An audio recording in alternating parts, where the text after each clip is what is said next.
മറന്നുള്ള സഞ്ചാരങ്ങളും കഠിനാധ്വാനങ്ങളും പഠിച്ചാൽ മുൻഗാമികളായ ഇമാമുകളിൽ പോലും പലരിലും തുല്യതയില്ലാത്ത വിധം വലിയൊരു മഹാനല്ലേ സുൽത്താനുൽ ഉലമാ ഉസ്താദ് അവർകൾ. അതുകൊണ്ട് നമ്മളൊക്കെ ഉസ്താദിനു വേണ്ടി ദുആ ചെയ്യണം. അതെന്തിനാണ്? അത് ദീനിന്റെ ആവശ്യമാണെന്ന് തിരിച്ചറിഞ്ഞ് ദുആ ചെയ്യണം. ഇമാമുന ശാഫഈ തങ്ങളുടെ കാലത്ത് ഇമാമുന ശാഫഈ തങ്ങൾക്ക് വേണ്ടി അക്കാലത്തുള്ളവർ ദുആ ചെയ്തു. കാരണം ഞാനിവിടെ ഉണ്ടായിട്ടെന്ത് കാര്യം?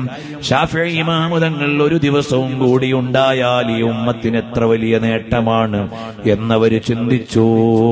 ഇമാം അബൂ ഹനീഫ തങ്ങൾ അവിടുത്തെ ഗുരുവര്യർക്ക് വേണ്ടി മാ സ്വല്ലൈതു സ്വലാത്തൻ ഇല്ലാ വദഅഉതു ലിശൈഖി ഹമ്മാദ് ബിൻ അബീ സുലൈമാൻ, എല്ലാ നിസ്കാരത്തിലും ഹമ്മാദ് ബിൻ അബീ സുലൈമാൻ എന്ന ഗുരുവര്യർക്ക് വേണ്ടി